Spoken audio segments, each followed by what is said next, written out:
जय भारत के साथ स्वागत है आप सभी का आपके अपने news channel the CMM news 24/7 पर। तो ब्रेकिंग न्यूज़ और लेटेस्ट अपडेट में जानेंगे देश और दुनिया की महत्वपूर्ण कुछ चुनिंदा खबरें। तो बड़ी खबरों में खबर निकल कर आ रही है, उदयपुर हत्याकांड का मुख्य आरोपी निकला बीजेपी का एक्टिव मेंबर, भास्कर की पड़ताल में सच आया सामने। उसी के साथ जानेंगे सिद्धू मूसेवाला मर्डर केस पर अपडेट, साथ ही आरटीआई में हुआ खुलासा, ताजमहल के नीचे ना तो कोई मंदिर ना तो कोई मूर्तियां, आर्कियोलॉजिकल सर्वे ऑफ इंडिया ने दिया जवाब। साथ ही खबर में जानेंगे क्या कैप्टन अरविंदर सिंह बन सकते हैं उपराष्ट्रपति, एनडीए की तरफ से उपराष्ट्रपति बनने का उम्मीदवार इनको बनाया गया है। चर्चाएं शुरू हो चुकी है कि इनको उम्मीदवार बनाया जाए। उसी के साथ खबर आ रही है कि असली बाबा हो चुका है किडनैप, नकली बाबा है जेल में, राम रहीम के भक्तों ने किया दावा। साथ ही खबर में जानेंगे चंद्रशेखर आजाद रावण की राजस्थान में गिरफ्तारी के बारे में। साथ ही खबर में जानेंगे एक नया रक्कून मालवेयर आ चुका है जो आपका फिंगरप्रिंट्स, पासवर्ड, डेटा सारा का सारा चुरा सकता है। तो सारी की सारी खबरें बहुत ही महत्वपूर्ण है, चुनिंदा है, तो वीडियो के अंत तक जरूर देखिए ताकि आपकी कोई भी न्यूज़ अपडेट मिस ना हो। तो हेलो दोस्तों, आज तारीख हो चुकी है 4 जुलाई 2022 और दिन हो चुका है सोमवार। तो पहली बड़ी खबर में जानेंगे कन्हैया का हत्यारा रियाज था बीजेपी का मेंबर, लोकसभा चुनाव से पहले जुड़ा, पार्टी का दुपट्टा पहनकर किया गया था स्वागत। उदयपुर में टेलर कन्हैया लाल की हत्या करने वाले रियाज जब्बार ने भारतीय जनता पार्टी की सदस्यता ली थी। खुद उदयपुर के जिला अध्यक्ष रविंद्र श्री माली ने दुपट्टा पहनाकर भाजपा में उसका स्वागत किया था। दैनिक भास्कर की इन्वेस्टिगेशन में यह फैक्ट दोस्तों सामने आया है। भास्कर ने रियाज जब्बार के बीजेपी कनेक्शन को लेकर पड़ताल की तो ऐसे कई फैक्ट हाथ लगे जो ये बताते हैं कि रियाज का कहीं न कहीं भाजपा से एक मजबूत लिंक जरूर था। भास्कर की बातचीत में भाजपा नेताओं ने ये स्वीकार भी किया है। कुछ नेताओं ने पुलिस पूछताछ कर रही है ऐसा भी कहा और मामले की जांच करने को भी कहा, लेकिन अब ये सच सामने आ गया है कि ये बीजेपी का ही नेता था। बढ़ते अगली खबर की और इस खबर में जानेंगे कन्हैया मर्डर, जयपुर में इंटरनेट शुरू, कल बूंदी रहेगा बंद, उदयपुर कर्फ्यू में आज 10 घंटे की डील, बाजार भी खुले। तो कन्हैया लाल हत्याकांड के 5वें दिन भी रविवार को उदयपुर में कर्फ्यू को 10 घंटे की ढील दी गई थी। सुबह 8 से शाम 6 बजे तक बाजार भी खुले थे। इसके बाद कर्फ्यू जारी कर दिया गया था। उदयपुर में और जयपुर में दोपहर 3 बजे तक इंटरनेट शुरू करने के आदेश दिए गए थे। वहीं नेट बंदी उदयपुर में फिर से जारी कर दी गई थी, जबकि सीकर में फिर से अगले 24 घंटे के लिए इंटरनेट बंद कर दिया गया था। कन्हैया लाल की हत्या के खिलाफ जयपुर में रविवार को भी प्रदर्शन हुआ। स्टैच्यू सर्किल पर सुबह 10 बजे से हनुमान चालीसा का पाठ किया गया और हत्याकांड का विरोध हिंदू संगठनों द्वारा जताया गया। बढ़ते अगली खबर की और इस खबर में जानेंगे संयुक्त किसान मोर्चा की बैठक जारी, एमएसपी और अग्निपथ पर 31 जुलाई को देश भर में करेंगे चक्का जाम, लक्ष्मीपुर खीरी में 3 दिन लगाएंगे मोर्चा। दिल्ली मेरठ एक्सप्रेस वे पर गाजियाबाद के क्रांत फार्म हाउस में एसकेएम कोर कमेटी की मीटिंग चल रही है। बैठक में राकेश टिकैत समेत लंबे समय बाद आज पंजाबी जत्थेबंदियां भी आई है दोस्तों। बैठक में किसान संसद पर फैसला लिया गया। तय हुआ कि 26 जुलाई को जयपुर में किसान संसद भी होने वाली है। तो किसान अब फिर से अपने जोर पकड़ रहे हैं अपने मुद्दों को लेकर। बढ़ते अगली खबर की ओर, तो इस खबर में जानेंगे भीम आर्मी चीफ चंद्रशेखर आजाद की गिरफ्तारी के विरोध में भड़की जनता, धरना प्रदर्शन भी हुआ, भारी पुलिस बल तैनात। तो रात करीब 12 बजे जयपुर में इन्हें गिरफ्तार कर लिया गया था। भीम आर्मी चीफ चंद्रशेखर आजाद को रात करीब 12 बजे जयपुर में गिरफ्तार कर लिया गया था। वह शहीद स्मारक पर चल रहे कोविड सहायकों की नौकरी के आंदोलन में शामिल होने जयपुर पहुंचे थे। आपको बता दें कि चंद्रशेखर आजाद समाज पार्टी के और भीम आर्मी के भी संस्थापक रहे हैं। चंद्रशेखर ने हेमवती नंदन बहुगुणा गढ़वाल विश्वविद्यालय से एलएलबी की पढ़ाई की है और वह सहारनपुर के छुटमलपुर के पास स्थित धड़कोली गांव के रहने वाले हैं। बढ़ते अगले समाचार की ओर, इस समाचार में जानेंगे एनडीए से उपराष्ट्रपति पद के लिए कैप्टन अरविंदर सिंह के नाम की चर्चा। तो पंजाब के पूर्व सीएम कैप्टन अरविंदर सिंह की पार्टी का जल्द भाजपा में विलय हो सकता है। कैप्टन की पार्टी का भाजपा में विलय होने की चर्चाओं के बीच ही राजनीतिक गलियारों में एक और चर्चा है कि कैप्टन एनडीए के उपराष्ट्रपति पद के प्रत्याशी हो सकते हैं। भाजपा की अगुवाई वाला एनडीए कैप्टन अरविंदर सिंह को उपराष्ट्रपति बना सकता है। वर्तमान उपराष्ट्रपति एम वेंकैया नायडू का कार्यकाल 10 अगस्त 2022 को समाप्त हो रहा है। देखते अगला समाचार। इस न्यूज अपडेट में जानेंगे ताजमहल में नहीं है हिंदू देवी देवताओं की मूर्ति, ना ही ये मंदिर की जमीन पर बना। आरटीआई के जवाब में भारतीय पुरातत्व विभाग ने दिया जवाब। ताजमहल में हिंदू देवी देवताओं की मूर्तियों और मंदिर के दावे पर आरटीआई में बड़ा खुलासा हुआ है। ये आरटीआई 20 जून को तृणमूल कांग्रेस के राष्ट्रीय प्रवक्ता साकेत एस गोखले ने दाखिल की थी। अब भारतीय पुरातत्व विभाग यानी archaeological survey of India ASI ने इसका जवाब दिया है। आर्कियोलॉजिकल सर्वे ऑफ इंडिया ने ताजमहल में हिंदू देवी देवताओं की मूर्तियों के होने से इनकार किया और ये भी कहा कि ताजमहल किसी मंदिर की जमीन पर नहीं बना है। देखते अगली न्यूज अपडेट। इसमें जानेंगे, राजनीतिक दल चाहते हैं कि कोर्ट उनके हिसाब से चले, लेकिन यह नहीं हो सकता। चीफ जस्टिस MV रमन्ना ने दिया बयान। नुपुर शर्मा पर सुप्रीम कोर्ट की टिप्पणी के बाद देश के चीफ जस्टिस MV रमन्ना का बड़ा बयान सामने आया है। उन्होंने सत्तारूढ़ दलों के अलावा अन्य राजनीतिक दलों को लेकर कहा है कि वे चाहते हैं कि कोर्ट उनके हिसाब से काम करे, लेकिन ऐसा नहीं हो सकता। उन्होंने कहा कि देश ने अभी भी संविधान द्वारा प्रत्येक संस्थान को सौंपी गई उनकी भूमिकाओं को दरकिनार करना नहीं सीखा है। संस्थानों को उनकी जिम्मेदारियों के बारे में मालूम है और वे जिम्मेदारी को निभा रहे हैं। शनिवार को सैन फ्रांसिस्को में एसोसिएशन ऑफ इंडियन अमेरिकन्स द्वारा आयोजित एक कार्यक्रम में बोलते हुए CJI MV रमन्ना ने कहा, जैसा कि हम इस साल आज़ादी के 75वां वर्ष का जश्न मना रहे हैं और हमारा लोकतंत्र 72 वर्ष का हो गया है, तो कुछ अफसोस के साथ मुझे यहाँ जोड़ना चाहिए कि हमें अभी भी संविधान द्वारा प्रत्येक संस्थान को सौंपी गई भूमिकाओं और जिम्मेदारियों की पूरी तरह से सराहना नहीं करना सीखा है। सत्ताधारी पार्टी का मानना है कि हर सरकारी कार्रवाई न्यायिक समर्थन की हकदार है। विपक्षी दलों को उम्मीद है कि न्यायपालिका अपने राजनीतिक पदों और कारणों को आगे बढ़ाएगी, जबकि न्यायपालिका केवल संविधान के प्रति ही जवाबदेह है। CJI ने कहा कि यह आम जनता के बीच बड़ी अज्ञानता है जो ऐसी ताकतों का सहायता कर रही है, उनको साथ दे रही है जिनका टारगेट देश के न्यायतंत्र को खत्म करना है। तो इससे आप समझ ही सकते हैं दोस्तों, CJI MV रमन्ना बीजेपी पर ही डायरेक्ट निशाना साध रहे हैं, क्योंकि आजकल आप देख रहे होंगे कि सारे के सारे फैसले, ज्यादातर फैसले बीजेपी के पक्ष में ही आ रहे हैं। उनके नेताओं पर कोई कार्रवाई नहीं हो रही और उनका हिंदुत्व का, हिंदू मुसलमान का एजेंडा, अराजकता सारे भारत में फैली हुई है। बढ़ते अगली खबर की ओर। तो इस खबर में जानेंगे, सिद्धू मूसेवाला मर्डर केस में पुलिस को उस शख्स की तलाश जिसने बिश्नोई गैंग को दी थी AK-47। पंजाबी सिंगर सिद्धू मूसेवाला की मौत को हुए 1 महीने से ज्यादा वक्त गुजर चुका है, लेकिन पुलिस अभी घटना से जुड़े सभी क्रमों को न तो जोड़ पाई है और न ही आरोपियों को गिरफ्तार कर पाई है। सिंगर की हत्या की जिम्मेदारी बिश्नोई गैंग ने ली थी, जिसके बाद जेल में बंद gangster Lawrence Bishnoi Punjab police की रिमांड पर है और गोल्डी बराड़ कनाडा में बैठा हुआ है। अब NIA ने इस हत्याकांड के सिलसिले में उत्तर प्रदेश के बुलंदशहर जिले के खुर्जा में छापेमारी की है। NIA ने मूसेवाला की हत्या में AK-47 सहित अन्य हथियार सप्लाई करने वाली की तलाश में कार्रवाई शुरू कर दी है। यहां से NIA ने एक व्यक्ति को पूछताछ के लिए अपने साथ भी उठा लिया है। तो लॉरेंस ने किया है खुर्जा कुर्बान इमरान के नाम का खुलासा। पुलिस सूत्रों के अनुसार लॉरेंस बिश्नोई गैंग को हथियार देने वाले मुख्य सप्लायर बुलंदशहर जिले के खुर्जा से जुड़े हुए हैं। इसमें मुख्य रूप से कुर्बान अंसारी इमरान का नाम सामने आया है। लॉरेंस गैंग ने खुर्जा गैंग से 8 लाख रुपए में AK-47 खरीदी थी, जिसे कुछ दिन तक गाजियाबाद के एक ठिकाने पर भी छिपा कर रखा गया था। बढ़ते अगली खबर की ओर। इस खबर में जानेंगे, आर्यन खान ने खटखटाया कोर्ट का दरवाजा, मांगा अपना पासपोर्ट। तो शाहरुख खान के बड़े बेटे आर्यन खान, जो कि ड्रग्स क्रूज केस मामले में गिरफ्तार भी हुए थे, उनको लेकर एक और खबर आई है कि पिछले साल नारकोटिक्स ब्यूरो से क्लीन चिट पाने वाले शाहरुख खान के बेटे आर्यन खान ने हाल ही में NDPS विशेष अदालत के समक्ष याचिका दायर की है। उन्होंने अपनी याचिका में अपने पासपोर्ट को मांगने की अपील की है। दरअसल आर्यन खान ने 30 जुलाई को अपने वकीलों के माध्यम से स्पेशल कोर्ट में अपना पासपोर्ट मांगने की याचिका दायर की है। आवेदन में आर्यन की तरफ से कहा गया है कि एनसीबी की चार्जशीट उनके पास नहीं है, इसलिए उनका पासपोर्ट वापस किया जाए। बॉलीवुड के किंग खान के बेटे आर्यन खान पिछले साल ड्रग्स केस मामले में गिरफ्तार किए गए थे, लेकिन सबूत के अभाव में एनसीबी को आर्यन सहित 5 लोगों को बरी करना पड़ा। आर्यन खान ने जमानत के नियम के तहत अपना पासपोर्ट अदालत में जमा किया था ताकि वो मुंबई और देश से बाहर न जा सके। अब आर्यन खान ने अपने वकीलों के जरिए आरोप पत्र का हवाला देते हुए अपना पासपोर्ट वापस करने की मांग की है। बढ़ते अगले समाचार की ओर। इस समाचार में जानेंगे, जेल में बंद राम रहीम नकली है, असली वाला किडनैप कर लिया गया है। कोर्ट में पिटीशन दाखिल करते हुए राम रहीम के भक्त। बलात्कार के मामले में जेल में बंद डेरा सच्चा सौदा प्रमुख राम रहीम अक्सर खबरों में बना रहता है दोस्तों।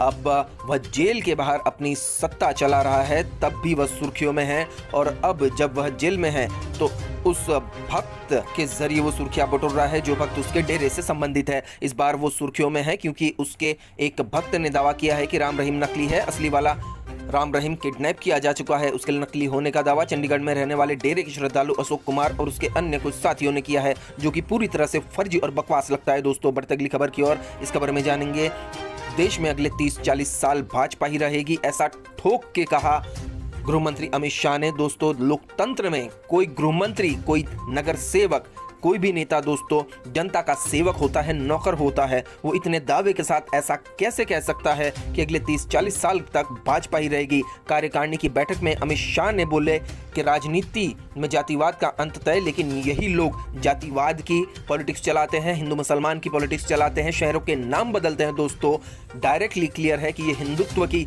राजनीति चला रहे हैं, अराजकता फैला रहे हैं। इसीलिए ये लोग ईवीएम घोटाले में भी संलिप्त रहते हैं। कहीं ऐसी खबरें भी आती है, इसीलिए शायद गृह मंत्री ठोक बजाकर ये कह रहे होंगे कि 30-40 साल तक भाजपा ही रहेगी। ऐसा कोई भी नौकर कैसे कह सकता है दोस्तों? आखिरकार नेता जनता का नौकर ही होता है। बढ़ते अगली खबर की ओर। तो इस खबर में जानेंगे हमें हर जगह दुत्कार दिया जाता है, मुस्लिम शहरों के नाम बदलकर आप क्या हासिल कर लेंगे, जानिए और क्या बोले सपा नेता अबू आजमी। समाजवादी पार्टी की महाराष्ट्र इकाई के अध्यक्ष अबू आसिम आजमी ने सदन में उद्धव ठाकरे पर जमकर निशाना साधा है। उन्होंने कहा कि हम तटस्थ रहे हैं, हमें इसका दुख है, लेकिन हम क्या करें, हम कहीं भी जाते हैं तो हमें दुत्कार दिया जाता है। हमारे सीएम ठाकरे ने जाते जाते औरंगाबाद का नाम बदल दिया। अगर नाम बदलकर महाराष्ट्र का विकास होता है तो ठीक है, आप नाम बदल दो। अबू आजमी ने कहा कि मुस्लिम शहरों के नाम बदलकर क्या होगा, आप लोग इस देश को तबाही की कगार पर खड़ा देखना चाहते हैं। आजमी ने यह भी कहा कि मैं जैसे ही बोलने लगता हूं वैसे ही आप चिल्लाने लगते हैं, लेकिन आज मुझे बोलने दीजिए। तो सही बात कही है आजमी ने कि शहरों का नाम बदलकर क्या होगा, ये सिर्फ और सिर्फ हिंदुत्व की राजनीति है, लोगों को हिंदू मुसलमान के मुद्दे पर भड़काने की राजनीति है और कुछ भी नहीं। दोस्तों देखते अगले समाचार। तो इस समाचार में जानेंगे आदिवासी महिला पर अत्याचार का मामला। जमीन के विवाद में आदिवासी महिला को जिंदा जलाया, हालत हो चुकी है गंभीर।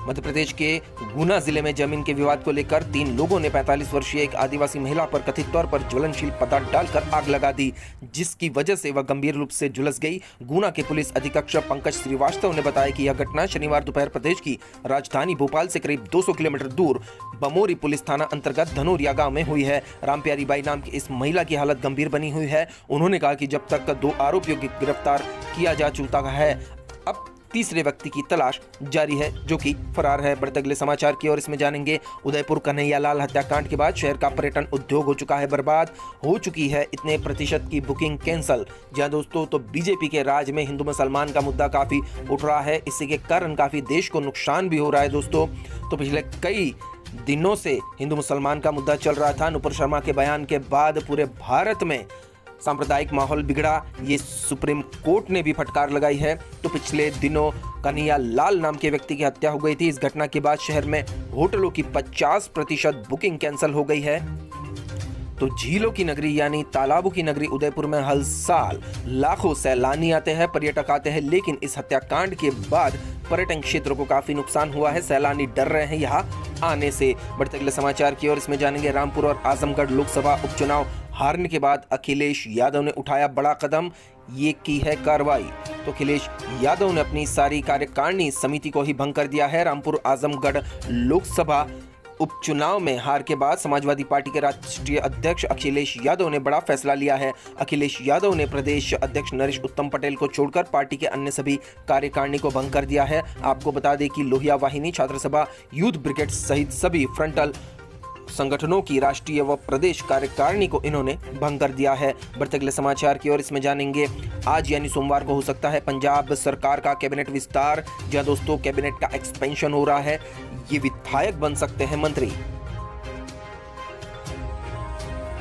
पंजाब कैबिनेट अब अपना एक्सपेंशन करने जा रही है, कैबिनेट में और मंत्रियों को जोड़ने जा रही है। दरअसल हरपल चीमा, गुरमीत सिंह हैयर, डॉक्टर बलजीत कौर, हरभजन सिंह ईटीओ, लालचंद, कुलदीप सिंह धालीवाल, लालजीत सिंह भुल्लर, ब्रह्मशंकर जिम्पा और हरजोत सिंह बैंस को भी मंत्री बनाया जा सकता है। बढ़ते अगले समाचार की ओर। तो इसमें जानेंगे बीजेपी शिवसेना गठबंधन ने किया स्पीकर पद और फ्लोर टेस्ट जीतने का दावा। तो शिंदे गुट वाली शिवसेना और भारतीय जनता पार्टी यानी बीजेपी फडणवीस के साथ मिलकर अब नई सरकार बनाई है। तो इन्होंने अब फ्लोर टेस्ट जीतने का भी दावा किया है और स्पीकर पर अपना इंसान बिठाने का भी दावा किया है। दरअसल भारतीय जनता पार्टी शिवसेना रविवार को होने वाले महाराष्ट्र विधानसभा अध्यक्ष के चुनाव में जीत को लेकर आश्वस्त नजर आ रहे थे। इस संबंध में बात करते हुए बीजेपी नेता सुधीर मुनगंटीवार ने कहा कि उनका गठबंधन अध्यक्ष पद का चुनाव भी जीतेगा और फ्लोर टेस्ट भी जीत करेगा। उसकी बैठक में इस बात पर चर्चा हुई। वहीं बीजेपी नेता राम कदम ने कहा कि हमारे पास 166 से ज्यादा विधायक है और हम स्पीकर पोस्ट हासिल करके ही रहेंगे, मतलब स्पीकर भी इन्हीं का बन गया है। अब दोस्तों बढ़ते अगली खबर की ओर, तो इस खबर में जानेंगे फेमस एक्टर को हुआ monkey pox infection, video share करके सुनाया दर्द। जी दोस्तों, हॉलीवुड के अभिनेता को मंकी पॉक्स हुआ है। किसी बड़ी सेलिब्रिटी को ये रोग होने का ये पहला मामला सामने आया है। दरअसल अब तक जहां मंकी पॉक्स आम लोगों को अपना शिकार बना रहा था, वहीं अब अमेरिकी अभिनेता मैट फोर्ड पहले ऐसे सेलिब्रिटी बन गए हैं जिन्हें मंकी पॉक्स का इन्फेक्शन हुआ है। उन्होंने ट्विटर पर लगातार कई ट्वीट करके एक वीडियो बनाकर अपने फैंस को ये जानकारी दी है। उन्होंने इस तकलीफ को भी जाहिर किया है। दरअसल इन धब्बों से उनको काफी तकलीफ हो रही है, ऐसा भी उन्होंने वीडियो में बताया है। तो ये पहला मामला है कि मंकी पॉक्स किसी सेलिब्रिटी को हुआ है। बढ़ते अगले समाचार की ओर, तो महाराष्ट्र के राजनीतिक गलियारों से एक और खबर आ रही है। महाराष्ट्र में अभी पिक्चर बाकी है। विद्रोहियों पर लटकी अयोग्यता की तलवार, शिवसेना के मुख्य सचेतक ने दिए हैं बड़े संकेत।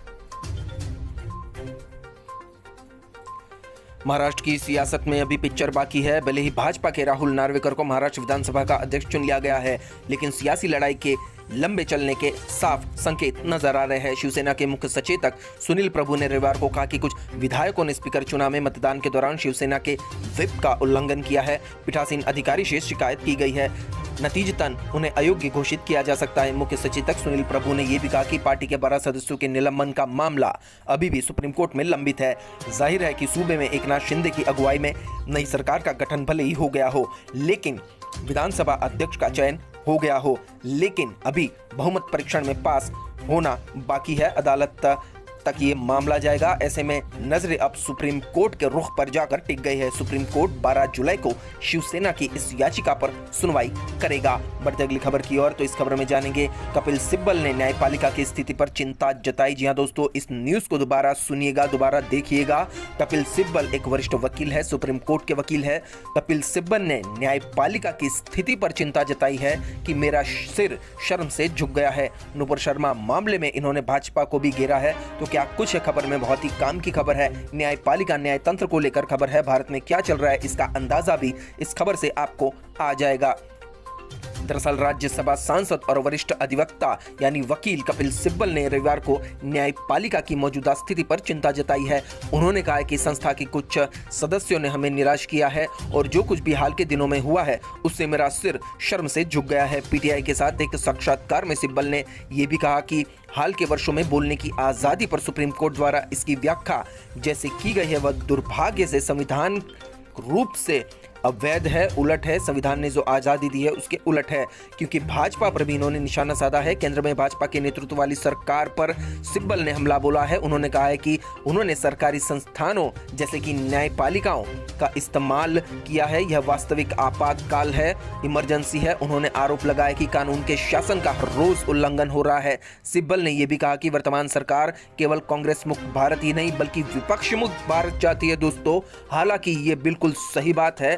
बीजेपी का ये एजेंडा दिख कर आता है कि वो कांग्रेस मुक्त नहीं, उनको तो विपक्षी नहीं चाहिए। वो चाहते हैं कि तानाशाही भारत में हो, संविधान का वो खात्मा कर दे बीजेपी आरएसएस वाले और अपना ही हिंदुत्व का राज जारी रखे। इसलिए वे कहते हैं कि 30-40 साल तक अब तो भाजपा ही रहेगी, योगी को ही बना डालो, अगले चुनाव में प्रधानमंत्री, उसके बाद चुनाव ही मत करवाओ। तो ये मानसिकता कहां से आती है दोस्तों, आप समझ सकते हैं। तो दूसरी और अल्ट न्यूज के संस्थापक मोहम्मद जुबैर की गिरफ्तारी के बारे में पूछे जाने पर सिब्बल ने कहा कि इसमें भी बड़ा चिंताजनक मुद्दा ये है कि न्यायपालिका के कुछ सदस्यों ने हमें निराश किया है। न्यायपालिका के कुछ सदस्यों ने, जिसका भी मैं 50 वर्षों से हिस्सा रहा हूं, उन्होंने बहुत निराश किया है। मैं शर्म से सर झुकाता हूं क्योंकि राज्यसभा सांसद ने जांच एजेंसियों पर भी सवाल खड़े किए हैं। उन्होंने कहा कि जुबैर की गिरफ्तारी से दिख रहा रहा है कि जांच एजेंसियां अब किसी व्यक्ति को गिरफ्तार करती है और फिर जांच शुरू करती है कि उसने क्या उल्लंघन किया होगा। मतलब बेगुनाह को पहले पकड़ती है, फिर उस पर तहमत लगाती है। जुबैर की गिरफ्तारी में भी एजेंसियों ने पहले अन्य मामले को उठाया, जब कुछ नहीं मिला तो फिर अदालत में वापस आई एजेंसियां और आरोप लगाए कि इसको जमानत ना दे क्योंकि ये अन्य किसी अपराध में अलिप्त है। तो देखा दोस्तों, हो क्या रहा है भारत की न्यायपालिका में बीजेपी के राज में। बढ़ते अगले खबर की ओर, तो इस खबर में जानेंगे भाजपा सरकार की नीति विदेश में गांधी और देश में गोडसे की है। सीताराम येचुरी ने दिया बयान, जो कि बहुत ही सच्चा बयान दिया है। भारतीय कम्युनिस्ट पार्टी के महासचिव सीताराम येचुरी ने रविवार को भारत में धार्मिक स्वतंत्रता अमेरिकी पैनल की रिपोर्ट को खारिज करने के लिए केंद्र सरकार की खिंचाई की और कहा कि भाजपा सरकार की नीति विदेश में गांधी और देश में गोडसे की है। ANI से बातचीत करते हुए येचुरी ने कहा कि भाजपा सरकार की नीति विदेश में गांधी और देश में गोडसे की है। यह सरकार एक तरफ सभी को बताना चाहती है कि हमारे देश में लोकतंत्र है, मतलब दिखावा करना चाहती है कि भारत में लोकतंत्र है, और दूसरी तरफ वे देश के अंदर लोकतांत्रिक अधिकारों को कुचलकर अपनी हिंदुत्ववादी मानसिकता और तानाशाही चला रही है। बढ़ते अगली खबर की ओर, तो इसमें जानेंगे सितंबर से हर महीने शुरू होगी 4 वंदे भारत ट्रेनें। तो देश में विभिन्न शहरों को जोड़ने के लिए 4 वंदे भारत ट्रेनों को चलाने की योजना को मूर्त रूप से देने की तैयारी है। रेल मंत्री अश्विनी वैष्णव ने अनुसार सितंबर से प्रत्येक माह 4 वंदे भारत ट्रेन की शुरुआत होगी। ये कहा है। दिल्ली से भी कई शहरों के बीच यह ट्रेन चलेगी। यात्रियों की सुविधाओं के अनुसार इसकी सीट और डिजाइन में बदलाव किया जा रहा है। रेल मंत्री ने पिछले दिनों दिल्ली से खजुराहो के बीच वंदे भारत ट्रेन चलाने की घोषणा की थी। साथ ही दिल्ली से चंडीगढ़, अमृतसर, जयपुर, इंदौर, लखनऊ व अन्य शहरों के बीच भी यह ट्रेन चलाने का प्रस्ताव है। देखते अगले समाचार। इस न्यूज अपडेट में जानेंगे पुलित्जर अवार्ड से सम्मानित कश्मीर की फोटो जर्नलिस्ट सना इरशाद मट्टू को दिल्ली एयरपोर्ट पर पेरिस जाने से रोका गया। कारण पूछने पर नहीं मिला जवाब। तो देखिए दोस्तों, कश्मीरी फोटो जर्नलिस्ट है, मुसलमान है, इसलिए शायद उनके साथ भेदभाव भी हुआ है। लुकआउट नोटिस जारी किया गया है। दरअसल लुकआउट सर्कुलर या नोटिस इसलिए जारी किया जाता है कि आप देश से बाहर ना जा सके। दरअसल हम आपको बता दें कि 10 मई को सेना को फीचर फोटोग्राफी 2000 श्रेणी में ये पुरस्कार मिला था। जी हाँ दोस्तों, सना नाम की फोटो जर्नलिस्ट है सना इरशाद मट्टू को 10 मई को फीचर फोटोग्राफी 2022 श्रेणी में प्रतिष्ठित पुलित्जर पुरस्कार से सम्मानित किया गया है। सना ने भारत में कोरोना संकट के कवरेज के लिए दिवंगत दानिश सिद्दीकी, अदनान आबिदी और अमित दवे सहित राइटर्स टीम के साथ पुरस्कार जीता है। आपको बता दें कि यह पहली बार नहीं है जब जम्मू कश्मीर के किसी पत्रकार को दिल्ली एयरपोर्ट पर रोका गया हो। इससे पहले साल 2019 में कश्मीर की वरिष्ठ पत्रकार गौहर जिलानी को रोका गया था। दरअसल वह जर्मनी जाने वाली थी। सना की तरह उन्हें भी कोई ठोस कारण नहीं बताया गया। दोस्तों, NDTV के खबर के मुताबिक जम्मू कश्मीर पुलिस के अधिकारियों ने पुष्टि की है कि मट्टू को नो फ्लाई लिस्ट में रखा गया है। उनके खिलाफ एक लुकआउट सर्कुलर भी जारी किया गया है। आपको बता दें कि लुकआउट सर्कुलर कानून प्रवर्तन एजेंसियों द्वारा किसी व्यक्ति को देश छोड़ने से रोकने के लिए एयरपोर्ट और बंदरगाह अधिकारियों को जारी किया जाता है। मतलब बिना किसी कारण इनको रोका गया है। इनको अवार्ड लेने भी पेरिस नहीं जाने दिया गया। बढ़ते अगले समाचार की ओर। इस समाचार में जानेंगे खालसा एड का ट्विटर अकाउंट भारत में बैन। गुरनाम चढ़ूनी का ट्वीट, भाजपा सरकार शर्म है तो चुल्लू भर पानी में नाक डुबो लो। तो खालसा एड के रवि सिंह के ट्विटर अकाउंट पर भारत में प्रतिबंध लगा दिया गया है। इस पर भारतीय किसान यूनियन के नेता गुरनाम चढ़ूनी ने आपत्ति जताते हुए भारत सरकार पर तीखा हमला बोला है।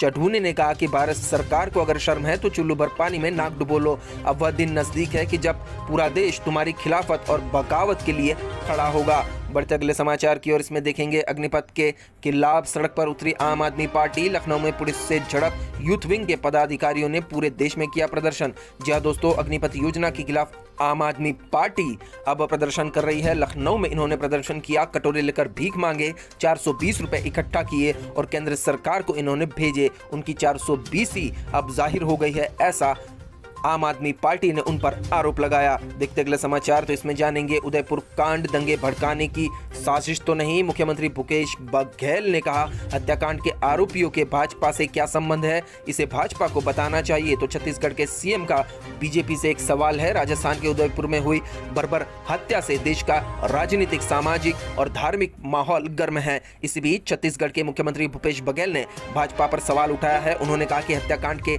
आरोपियों का भाजपा से क्या संबंध है, ये उन्हें सामने आकर बताना चाहिए, जिसके कारण सांप्रदायिक दंगे भड़क रहे हैं। क्या ये भाजपा की साजिश तो नहीं, सांप्रदायिक दंगे भड़काकर वोट बैंक को हासिल करने की? बढ़ते अगली न्यूज की ओर। तो इस अपडेट में जानेंगे रूस यूक्रेन जंग के बारे में। यूक्रेनी सेना का पलटवार, मेलिटोपोल में रूसी मिलिट्री बेस पर एक के बाद एक दागी 30 मिसाइलें।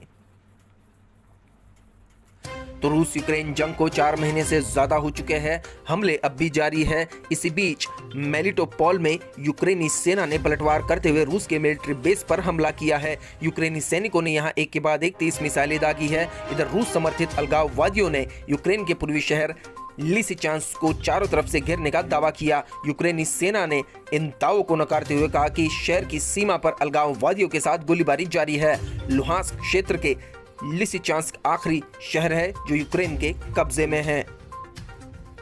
तो इस न्यूज अपडेट में अब जानेंगे इमरान की बेगम का ऑडियो लीक। बुशरा ने मीडिया हेड से कहा था, हमारे खिलाफ बोलने वालों को देशद्रोही बना डालो। जी हाँ दोस्तों, भारत में भी कई ऐसे मामले सामने आते हैं, जो सरकार के खिलाफ बोलता है उसे देशद्रोही बनाया जाता है। जनता के माइंड में मीडिया के थ्रू, गोदी मीडिया के थ्रू ये डाला जाता है कि ये देशद्रोही है। वैसा ही मामला पाकिस्तान से सामने आया है। पाकिस्तान के पूर्व प्रधानमंत्री और क्रिकेटर रह चुके इमरान खान की बेगम बुशरा बीबी का एक ऑडियो क्लिप सोशल मीडिया पर वायरल हो रहा है। इसमें बुशरा ने पीटीआई के मीडिया प्रवक्ता डॉक्टर अरसलान खालिद से विरोधियों को देशद्रोही बनाने के लिए कहा है। मतलब जो भी इनके पार्टी का विरोधी होगा, इनका विरोधी होगा, उन्हें देशद्रोही साबित कर देंगे ये लोग। बढ़ते अगले समाचार की ओर। तो इसमें जानेंगे महिला फुटबॉल टीम के असिस्टेंट कोच बर्खास्त। यूरोप दौरे पर भारतीय टीम के एक खिलाड़ी ने विदेशी कोच पर गलत हरकत के लगाए थे आरोप।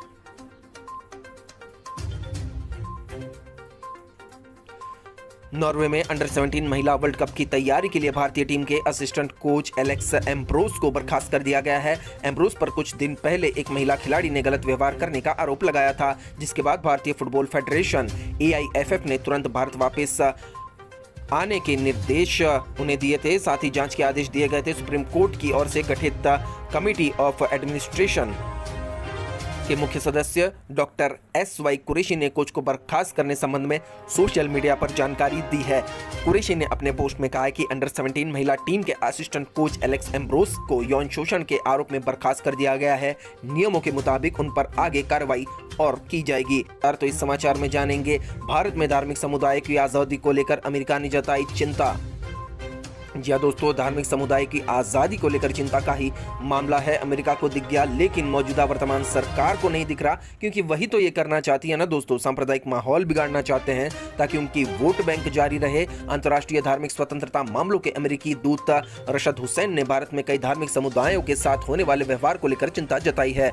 उन्होंने कहा कि चुनौतियों से निपटने के लिए अमेरिका सीधे भारतीय अधिकारियों के संपर्क में है। वॉशिंगटन में बृहस्पतिवार को आयोजित अंतर्राष्ट्रीय धार्मिक स्वतंत्रता IRF शिखर सम्मेलन को संबोधित करते हुए हुसैन ने कहा कि उनके पिता जो कि थे 1969 में भारत से अमेरिका आए थे। उन्होंने कहा कि इस देश ने हमें सब कुछ दिया, लेकिन मैं भारत से प्रेम करता हूं और वहां रोजाना जो होता है उस पर नजर रखता हूं। मेरे माता पिता और हमारे बीच इसके बारे में चर्चा होती है। आप में से कई लोग भारत में क्या हो रहा है इसका भी ध्यान रखते हैं और देश को प्यार भी करते हैं और चाहते हैं कि वह अपने मूल्य पर खरा उतरे, लेकिन मानवाधिकारों और धार्मिक स्वतंत्रता के मामलों में आवाज उठाना अमेरिका की एक जिम्मेदारी है। अमेरिकी दूत ने कहा कि उन्होंने भारत के ईसाइयों, सिखों, दलितों से भी मुलाकात की थी। हुसैन ने उदयपुर में दर्जी की हत्या के मामले का हवाला देते हुए कहा कि यह महत्वपूर्ण है कि हम मिलकर कार्य करें, सभी नागरिकों के अधिकारों के लिए लड़ें, चाहे वह किसी भी व्यक्ति पर हमला हो। कल एक हमला किया गया, यह निंदनीय था और हमें इसकी निंदा भी करनी होगी। उल्लेखनीय है कि रियाज अख्तारी और गौस मोहम्मद ने उदयपुर शहर में कन्हैया लाल की हत्या कर दी थी। उन्होंने सोशल मीडिया पर वीडियो साझा कर ये दावा किया था कि उन्होंने इस्लाम के अपमान का बदला लिया है। बढ़ते अगले समाचार की ओर। इसमें जानेंगे इजराइल ने बनाया एक ऐसा डिफेंस सिस्टम जो मात्र 267 रुपए में लाखों की मिसाइलें तबाह कर देगा। इजराइल चारों तरफ से अपने दुश्मनों से घिरा हुआ देश है दोस्तों। हर वक्त युद्ध के लिए ये देश तैयार है। इजराइल जिसकी सेना की गिनती दुनिया की सबसे ताकतवर सेनाओं में होती है। इजराइल एक ऐसा देश है जिसने अपने आसमान तक को अवैध बना रखा है। अब वह अपने साथ साथ दुनिया के कई देशों की आसमानी सीमा को अवैध बनाने जा रहा है। इजराइल ने ऐसा पावर्ड एयर डिफेंस सिस्टम बनाया है जो लाखों की मिसाइलों को चंद रुपए के खर्च से ही तबाह कर देगा। इसके साथ ही इजराइल सबसे पहले ये सिस्टम अरब देशों के साथ साझा करेगा। देखते अगले समाचार, तो इसमें जानेंगे श्रीलंकाई नौसेना ने 51 लोगों को किया गिरफ्तार, ऑस्ट्रेलिया भागने के फिराक में थे सभी।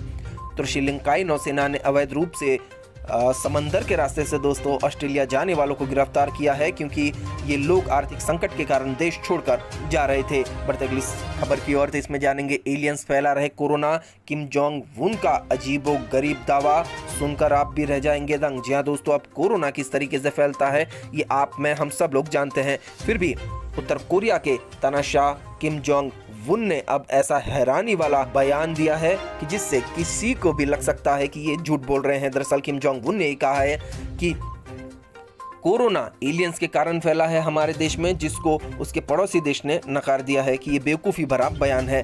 अगले समाचार में जानेंगे अब रकून मालवेयर के बारे में। जहां दोस्तों एक मालवेयर आया है, एक ऐसा सॉफ्टवेयर जो आपकी सारी चीज़ें चुरा सकता है। रकून मालवेयर से आप रहे सावधान, क्रेडिट कार्ड से लेकर फिंगरप्रिंट डेटा तक चुरा रहा है। सबसे ज़्यादा एक्टिव इंफॉर्मेशन स्टीलर्स में से ये एक है। तो रकून मालवेयर से डरने की वजह है कि पासवर्ड, कुकीज़, ऑटोफिल डेटा और क्रेडिट कार्ड का गलत इस्तेमाल ये कर सकता है।